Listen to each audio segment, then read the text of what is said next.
शांति। आज 22 फरवरी 2024 के बाबा के अनमोल मधुर महावाक्य सुनेंगे। आज की मुरली में बाबा हम बच्चों को ऊंची मंजिल पर कैसे पहुंचना चाहिए उसकी विधि बताते हैं। बाबा कहे ऊंची मंजिल पर पहुंचने के लिए अभ्यास करते जाओ आत्म अभिमानी देही अभिमानी होने का। साथ ही साथ बाबा कहे जितना देही अभिमानी बनते जाएंगे तो बुद्धि कहां भी फंसेंगी नहीं, न अपने शरीर में न किसी और देहधारी के शरीर में। साथ ही साथ बाबा कहे कोई भी बात जिस्म को याद करने वाली हो या जिस्म से प्यार करने वाली हो, उससे अपने आप को दूर रखना है। विधि बाबा ने बताई है, उसके लिए जीते जी मरने का अभ्यास करो। मैं भी आत्मा हूं, यह भी आत्मा है। इस अभ्यास से ममत्व निकलता जाएगा। तो बाबा कहे बच्चों को ऐसे मोहजीत ममत्व जीत बनना है, ये सबसे ऊंची मंजिल है। सुनते हैं आज के बाबा के अनमोल मधुर महावाक्य। ओम शांति। मीठे बच्चे, इस शरीर से जीते जी मरने के लिए अभ्यास करो। मैं भी आत्मा, तुम भी आत्मा। इस अभ्यास से ममत्व निकल जाएगा। आज की मुरली से प्रश्न है, सबसे ऊंची मंजिल कौन सी है? उस मंजिल को प्राप्त करने वालों की निशानी क्या होगी? उत्तर, सभी देहधारियों से ममत्व टूट जाए। यह है सबसे ऊंची मंजिल। सदा भाई भाई की स्मृति रहे, यही है ऊंची मंजिल। देहधारियों से ममत्व तोड़ना है, लेकिन आत्मा आत्मा भाई भाई की दृष्टि और वृत्ति विकसित करते हुए हमें एक दूसरे के साथ संबंध में जरूर आना है। ये नहीं कि संबंध ही तोड़ देना है। तो बाबा कहे सबसे ऊंची मंजिल इसीलिए यह है कि सभी देहधारियों से यानी शरीरों से ममत्व टूट जाए और सदा भाई भाई की स्मृति रहे, यही है ऊंची मंजिल। इस मंजिल पर वही पहुंच सकते हैं जो निरंतर देही अभिमानी बनने का अभ्यास करते हैं। अगर देही अभिमानी नहीं तो कहीं ना कहीं फंसते रहेंगे, या अपने शरीर में या किसी न किसी मित्र संबंधी के शरीर में। उन्हें कोई की बात अच्छी लगेगी या कोई का शरीर अच्छा लगेगा। ऊंची मंजिल पर पहुंचने वाले जिस्म से प्यार कर नहीं सकते, यानी देह से प्यार कर नहीं सकते। उनका शरीर का भान टूटा हुआ होगा।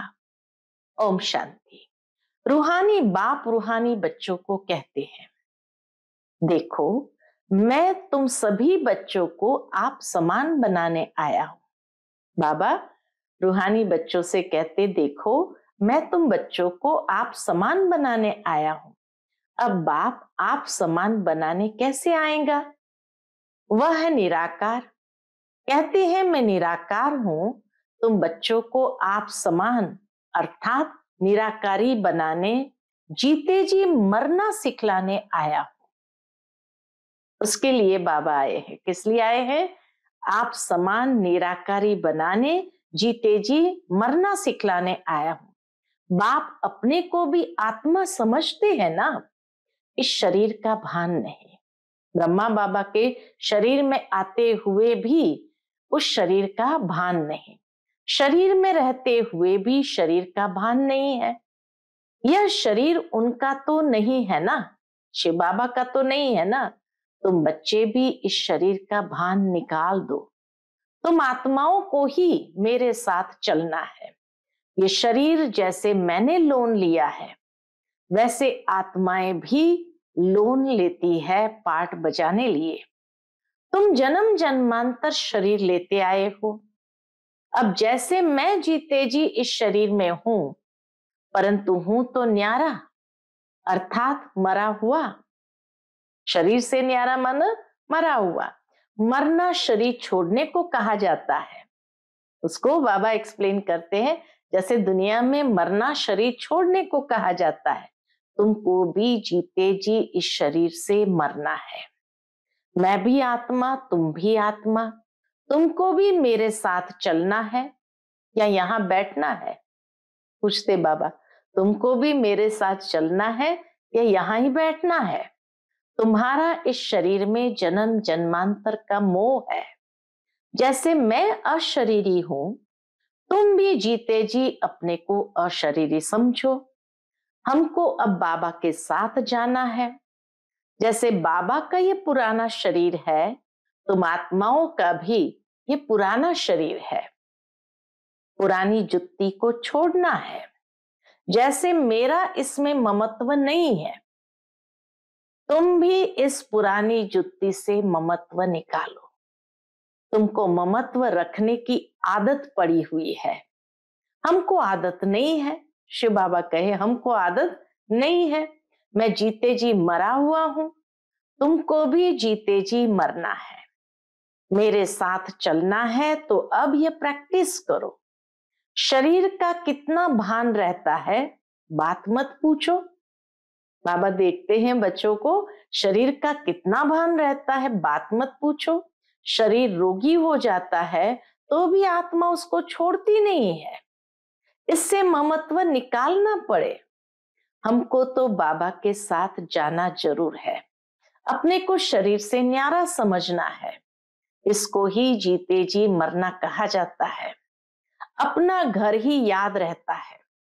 तुम जन्म जन्मांतर से इस शरीर में रहते आए हो, इसलिए तुमको मेहनत करनी पड़ती है। जीते जी मरना पड़ता है। हमें मेहनत करनी पड़ती है, बाबा को कोई मेहनत नहीं। मैं तो इसमें आता ही टेम्पररी हूं, तो मरकर चलने से अर्थात अपने को आत्मा समझकर चलने से कोई भी देहधारी में ममत्व नहीं रहेगा। क्यों बाबा कहते जीते जी मरो? ताकि न अपनी देह में ममत्व रहे, न किसी देहधारी में ममत्व रहे। अक्सर करके किसी न किसी का किसी में मोह हो जाता है, बस उनको देखने बिगर रह नहीं सकते। ये देहधारी की याद एकदम उड़ा देनी चाहिए, क्योंकि बहुत बड़ी मंजिल है। खाते पीते जैसे कि इस शरीर में हूं ही नहीं, यह अवस्था पक्की करनी है, तब अष्ट रत्नों की माला में आ सकते हैं। मेहनत बिगर थोड़ी ऊंच पद मिल सकता है। जीते जी देखते हुए समझते कि मैं तो वहां का रहने वाला हूं। जैसे बाबा इसमें टेम्पररी बैठा है, ऐसे अब हमको भी घर जाना है।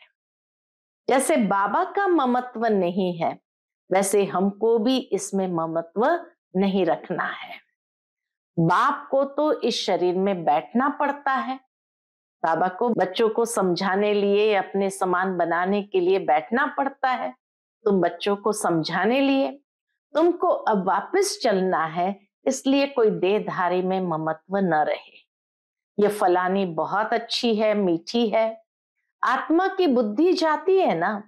बाप कहते शरीर को नहीं, आत्मा को देखना है।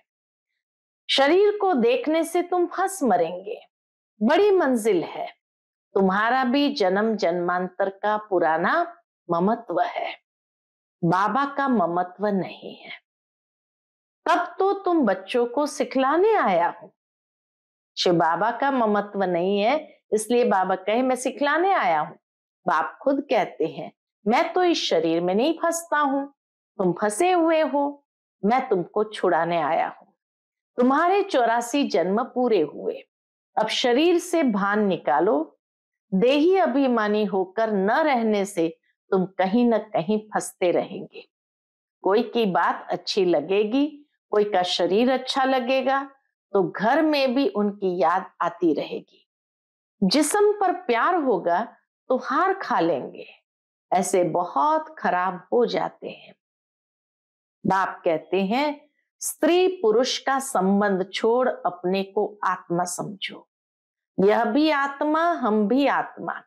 आत्मा समझते समझते शरीर का भान निकलता जाएगा।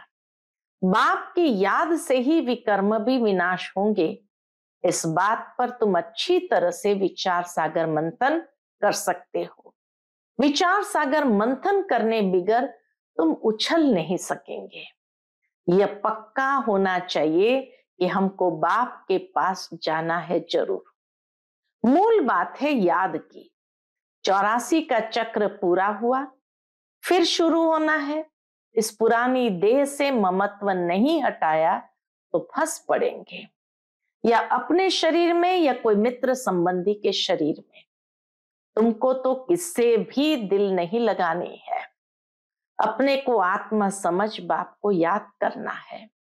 हम आत्मा भी निराकार, बाप भी निराकार। आधा कल्प तुम भक्ति मार्ग में बाप को याद करते आए हो ना। हे प्रभु कहने से शिवलिंग ही सामने आएगा। कोई देहधारी को हे प्रभु कह न सके। सभी शिव के मंदिर में जाते हैं, उनको ही परमात्मा समझ पूछते हैं। ऊंचे से ऊंचा भगवान एक ही है।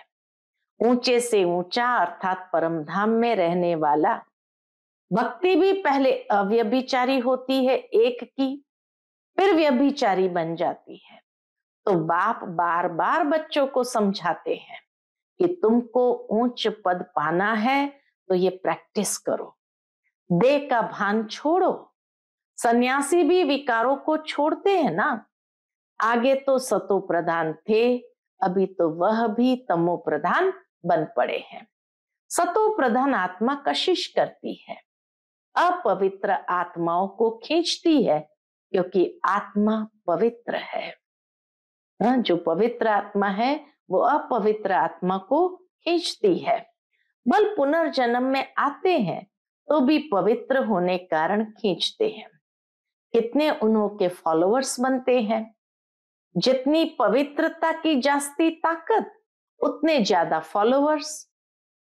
यह बाप तो है ही एवर प्योर और है भी गुप्त।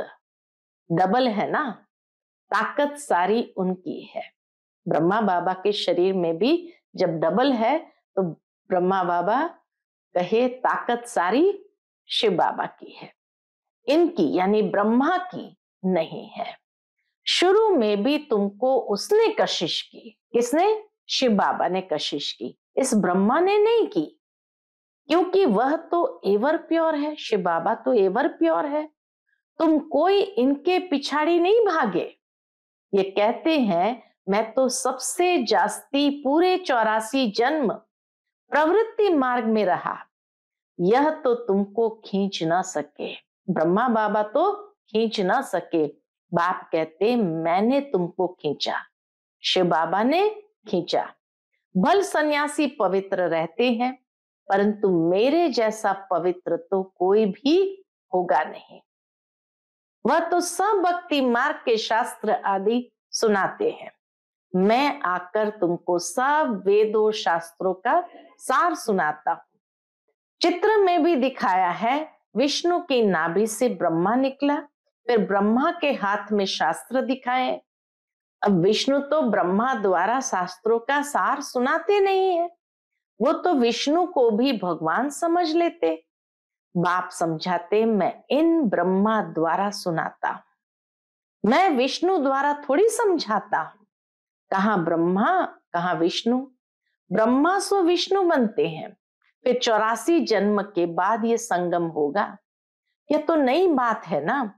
इतनी वंडरफुल बातें हैं समझाने की। अब तो बाप कहते हैं बच्चे जीते जी मरना है। बाबा कहते जीते जी मरना है। तुम शरीर में जीते हो ना, समझते हो हम आत्मा है। जीते जी मरना माना शरीर में रहते समझते हम आत्मा है। हम बाबा के साथ चले जाएंगे। ये शरीर आदि कुछ भी ले नहीं जाना है। अब बाबा आया है, कुछ तो नई दुनिया में ट्रांसफर कर दे। मनुष्य दान पुण्य आदि करते हैं दूसरे जन्म में पाने के लिए। तुमको भी नई दुनिया में मिलना है। यह भी करेंगे वही जिन्होंने कल्प पहले किया होगा। कम जास्ती कुछ भी होगा नहीं। तुम साक्षी होकर देखते रहेंगे कुछ कहने की भी दरकार नहीं रहती। फिर भी बाप समझाते हैं, जो कुछ करते हैं तो उसका भी अहंकार नहीं आना चाहिए। हम आत्मा ये शरीर छोड़कर जाएंगे, वहां नई दुनिया में जाकर नया शरीर लेंगे। गाया भी जाता है, राम गयो रावण गयो, गयो बहु परिवार। रावण का परिवार कितना बड़ा है, तुम तो मुट्ठी भर हो। ये सारा रावण संप्रदाय है, तुम्हारा राम संप्रदाय कितना थोड़ा होगा, 9 लाख। कितना थोड़ा होगा, 9 लाख। तुम धरती के सितारे हो ना, माँ बाप और तुम बच्चे। तो बाप बार बार बच्चों को समझाते हैं, बाप बार बार बच्चों को समझाते हैं कि मर्जीवा बनने की कोशिश करो। अगर किसको देखकर बुद्धि में आता है ये बहुत अच्छी है, बहुत मीठा समझाती है, यह भी माया का वार होता है, यह भी माया का वार होता है। माया ललचा देती है, उनकी तकदीर में नहीं है तो माया सामने आ जाती है। कितना भी समझाओ तो गुस्सा लगेगा। यह नहीं समझते कि यह देह अभिमान ही काम करा रहा है। अगर ज्यादा समझाते हैं तो टूट पड़ते हैं, बाबा का हाथ ही छोड़ देते हैं। इसलिए प्यार से चलाना पड़ता है। इससे दिल लग जाता है तो बात मत पूछो, पागल हो जाते हैं। माया एकदम बेसमझ बना देती है। इसलिए बाप कहते कभी कोई के नाम रूप में नहीं फंसना। मैं आत्मा हूं और एक बाप जो विदेही है उनसे ही प्यार रखना है, यही मेहनत है। कोई भी देह में ममत्व न हो। ऐसे नहीं घर में बैठे भी वह ज्ञान देने वाली याद आती रहे, बड़ी मीठी है, बहुत अच्छा समझाती है। अरे मीठा तो ज्ञान है, मीठी वो बहन नहीं, माई नहीं, मीठा तो ज्ञान है, मीठी आत्मा है। शरीर थोड़ी मीठा है, बात करने वाली भी आत्मा है। कभी भी शरीर पर आशिक नहीं होना है। आजकल तो भक्ति मार्ग बहुत है। आनंदमयी माँ को भी माँ माँ करते याद करते रहते हैं। दुनिया के अंदर आनंदमयी माँ को भी माँ माँ करते याद करते रहते हैं। अच्छा, बाप कहाँ है? वो माँ है तो बाप कहाँ है? वर्षा बाप से मिलना है या माँ से? माँ को भी पैसा कहाँ से मिलेगा? सिर्फ माँ माँ कहने से जरा भी पाप नहीं कटेगा। इतना बाबा सूक्ष्म से सूक्ष्म बातों पर हमारा अटेंशन खिंचवा रहे हैं कि सिर्फ माँ माँ कहने से जरा भी पाप नहीं कटेंगे। यानी किसी भी देहधारी को याद करने से पाप नहीं कटेंगे। बाप कहते हैं माम एकम याद करो, नाम रूप में नहीं फंसना है और ही पाप हो जाएगा, क्योंकि बाप का ना फरमान वरदार बनते हो। बाप का फरमान है देहधारियों को याद नहीं करो, फिर भी अगर याद करते हैं तो पाप हो जाएगा। क्यों? क्योंकि बाप के नाफरमान वरदार हो गए। बहुत बच्चे भूले हुए हैं। बाप समझाते हैं मैं तुम बच्चों को लेने आया हूं, सो जरूर ले जाऊंगा, इसलिए मेरे को याद करो। एक मुझे याद करने से ही तुम्हारे पाप कटेंगे। भक्ति मार्ग में बहुतों को याद करते आए हो, परंतु बाप बिगर कोई काम कैसे होगा? बाप थोड़ी कहते हैं माँ को याद करो, बाप तो कहते हैं मुझे याद करो।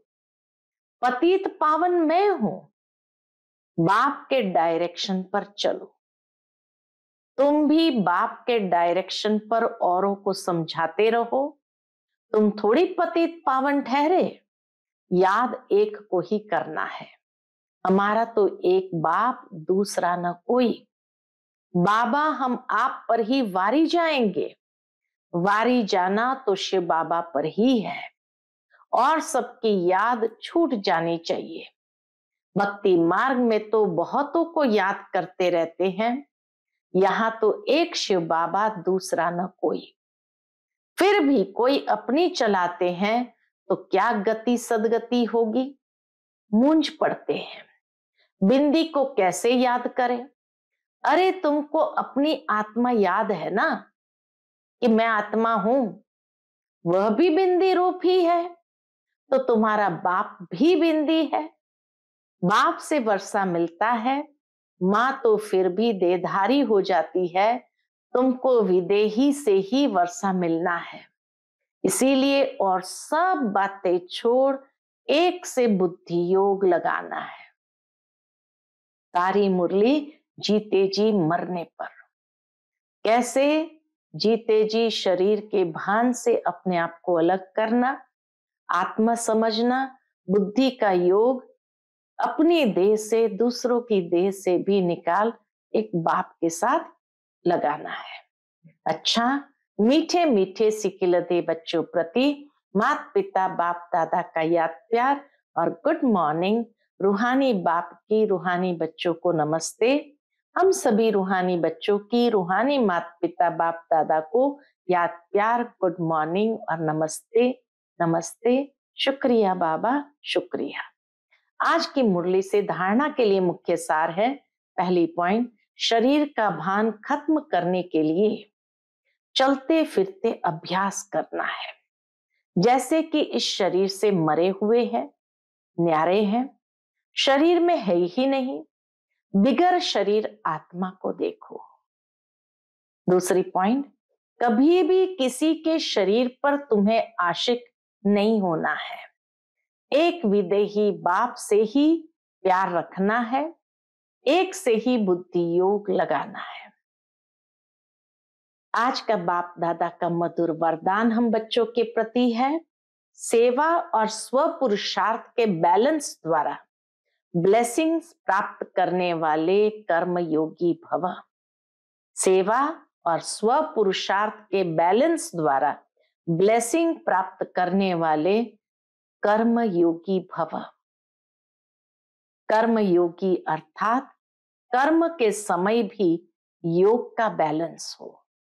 सेवा अर्थात कर्म और स्व पुरुषार्थ अर्थात योग युक्त, इन दोनों का बैलेंस रखने के लिए एक ही शब्द याद रखो कि बाप करावनहार है और मैं आत्मा करनहार हूं। यह एक शब्द बैलेंस बहुत सहज बनाएगा और सर्व की ब्लेसिंग मिलेगी। जब करनहार के बजाय अपने को करावनहार समझ लेते हो तो बैलेंस नहीं रहता और माया अपना चांस ले लेती है। आज का स्लोगन है, नजर से निहाल करने की सेवा करनी है तो बाप दादा को अपनी नजरों में संभालो। कितनी सुंदर बात कही, नजर से निहाल करने की सेवा करनी है तो बाप दादा को अपनी नजरों में संभालो। जैसे बाप दादा नजरों में समाये हुए होंगे तो जिसको भी देखेंगे वो आत्मा भी नजर से निहाल हो जाएगी। और यह है सबसे बड़ी सेवा कि नजर से निहाल कर दो। तो उसके लिए बाप दादा को अपनी नजरों में संभालो। बाबा ही दृष्टि दे रहे हैं इन आंखों के द्वारा, ये महसूस करो। मैं दृष्टि दे रही हूं, ये भाव नहीं। बाप दादा मेरी नैनों की खिड़की से इस आत्मा को देख रहे हैं तो वो आत्मा नजर से निहाल हो जाएगी। अच्छा, ओम शांति।